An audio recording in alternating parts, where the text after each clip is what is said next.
You ever looked at a mega pop star and think, damn, she's living the dream?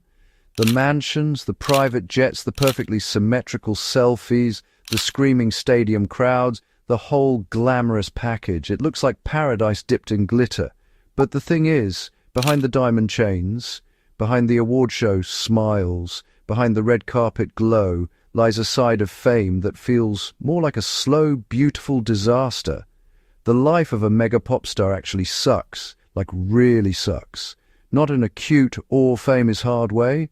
I mean mentally draining, soul-erasing, identity-reshaping levels of suckage, because the brighter the spotlight shines, the darker the shadows actually get, and this is all a web spun before the money, before the fans, before the drama, and before the world noticed her at all. Long before the hit singles, there's the part of the journey where future pop stars are still regular people with extraordinary dreams, trying desperately to grab an opportunity that doesn't exist yet.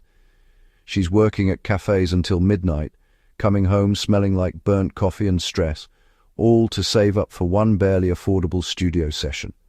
She begs friends to show up at open mics, but those friends suddenly have plans. Well, not always. She performs in bars where most of the crowd is either drunk, distracted, or wishing the night would end. She uploads songs online, praying the algorithm accidentally stumbles across her, but the only views she gets are from her mum, and she doesn't even finish the video. People call her delusional. Family members keep sending job applications saying, just in case it all fails, you can always have something to fall back on. Strangers tell her to be realistic and look at the hard truth and facts.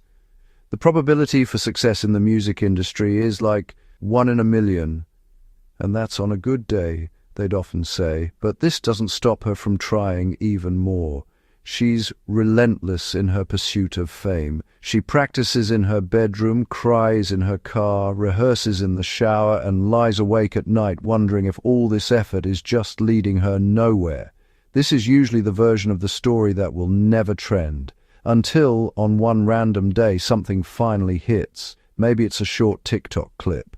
Maybe it's a chorus someone walks past at the right time. Maybe it's a viral challenge she never meant to start. Suddenly the world discovers her, or at least pretends to. Her phone starts exploding, notifications flooding in faster than she can blink. People are reposting her voice.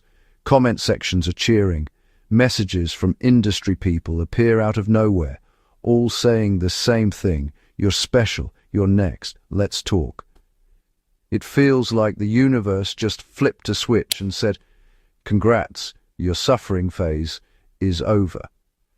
But what nobody warns her is that going viral is not a victory, but actually the bait of her own doom. It's a golden trap covered in compliments and promises. Viral fame is the spark, but it's also the pressure cooker, because once millions of eyeballs focus on her, they do not see her as a person anymore. She's no longer human in their eyes. She's just an expectation, a phenomenon, an unpredictable product that everyone wants to profit from. That's when the record labels show up at her doorstep. They act like the sweetest group of humans on the planet. They promise her creative freedom and swear on their mama's graves that she is one of a kind. She is the future of entertainment. They flash big offices, glossy magazines, and charts filled with imaginary future hits, and then offer an advance, the check that looks life-changing until you learn it's actually a loan dressed up as a miracle. The contract feels like salvation. I mean, why wouldn't it? Just a few months ago, she was just a young girl with a dream, working her ass off doing multiple jobs while still trying to find an opportunity. The opportunity that just walked right up to her doorstep. Of course it's a miracle, but little does she know that hidden between the fancy legal terms is the truth no one wants her to know. She is signing away her autonomy. The moment the ink dries, the honeymoon ends. Suddenly, the label that loved her authenticity starts pushing for changes. The artist's original sound is now not marketable enough. Her style needs adjusting. Her personality needs refining. Her image needs polishing. And so, the shrinkage we spoke about earlier, it finally begins. Bit by bit, she becomes less of who she is and more of what the label thinks can sell. Then comes the rebrand, the part every pop star secretly dreads. The label decides she needs to be more mature, which is usually code for more provocative. Photo shoots become more revealing. Music videos become more suggestive. Outfits become smaller while expectations grow larger. The label pushes it like it's just strategy, not manipulation. You do this, and it's fatter checks and endless fame. And if she hesitates, she's guilt-tripped with lines like, "This will grow your career. Everyone is doing it. Don't throw away your chance." And the heartbreaking part of all this is when the puppet strings start showing, the fans blame her, not the team controlling her. Of course they would. She's the face they've looked up to from the very start. She's the one they listen to on Spotify or Apple Music, and it's her videos they search for on YouTube, not her management or the label. The fan base starts saying things like, "You changed," or "You sold out," or "You're trying too hard." Meanwhile, she is backstage, crying into makeup wipes, wondering how the world managed to misunderstand her this badly.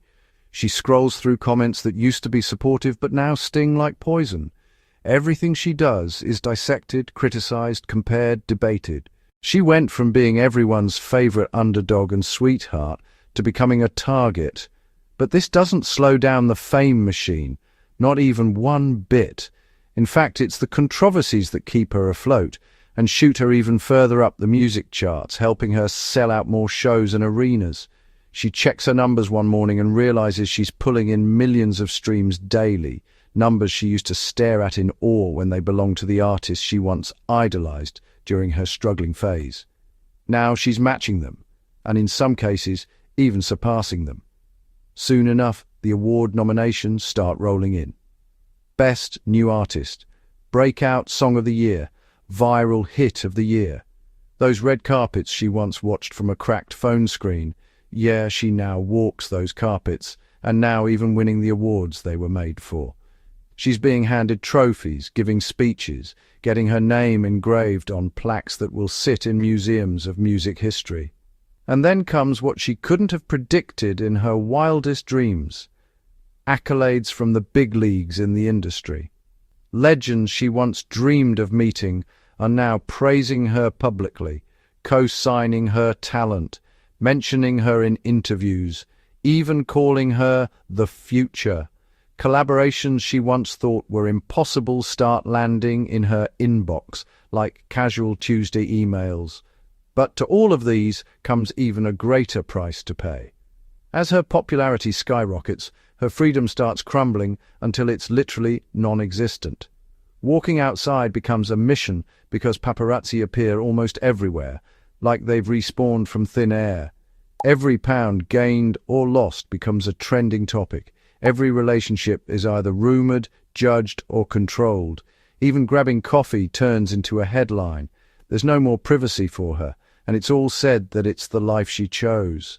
Her life becomes a show, and she never even agreed to be on stage during the off hours. That wasn't part of the contract, but she's way too in deep to realize what's even happening. Behind the scenes, the pressure gets worse. Her schedule becomes a monster with no compassion. She wakes up early for interviews, rehearses for hours, records new songs in hotel rooms, then flies overnight to perform on the other side of the world. Sleep becomes a luxury, but burning out becomes the new normal. Panic attacks become routine, but there's nothing she can possibly do about it. It's all in the contract. Non-stop touring requirements, strict creative control by the label, social media obligations, personal appearance mandates, and clauses that prevent her from taking extended breaks without facing penalties. She performs with fevers, breaks down minutes before walking on stage. But contracts demand perfection. Labels don't care about exhaustion. They only care about numbers. Social media twists the knife in even deeper, with the internet analyzing every facial expression, every outfit, every tweet she makes. One accidental comment becomes a scandal, and one tired performance becomes a cancel hashtag. People who have never met her suddenly think they own her. She becomes just a character in their eyes, a fictional one, instead of a human being. And the worst part is that even when being hurt, the pop star is expected to smile through it. You'd think at least the money makes the suffering worth it, but even that's a lie. Most pop stars don't earn as much as people believe. The advance must be paid back. The label takes huge cuts. Managers, stylists, producers, dancers, lawyers, everyone needs to be paid. Tours cost millions. Taxes take what's left. And if she tries to maintain the lifestyle the industry pressures her into, she ends up broke or in debt despite the illusion of success. Then comes the inevitable turning point, the part where she falls. This one is almost inevitable. All it takes is just one mistake, one rumor, or one leaked clip taken out of context, and the public turns on her instantly. The same people who worshipped her, and now the ones who attack her, on social media, in public, everywhere possible. Headlines twist the entire truth, framing it to be whatever the public already chooses to believe, what the public wants to see. And then the fan bases fight, and everyone claims they always saw it coming. This is where the reality finally hits. Fame is not loyal. It loves you intensely and abandons you ruthlessly. A pop star can literally go from global obsession to global punching bag in a week. Eventually, every mega pop star faces a choice: fight or flee. Some fight for redemption, breaking free from restrictive contracts, reclaiming their voice, rebuilding their career independently, and rediscovering the joy of music, but the chances for this happening for most is very slim. Being the unlucky one, the latter becomes her reality. She throws herself into anything that promises even a moment of relief. Drugs, alcohol, non-stop parties. She chases the same rush she once felt from small wins, trying to live the way she used to, only now with every excess imaginable. But it doesn't last. The bills keep piling up. The savings from all of her life's work, the tours, the shows, the advertisements, all of it vanish within the blink of an eye. She's in massive debt now, and the ones who she once thought as friends quietly drift away. Family grows distant. The ones who once told her she was special, that she was the next big star, no longer pick up her calls, and then she finally sees the truth. She's been completely alone all along. Everyone around her was only there for what they could get from her, and now there's no one left.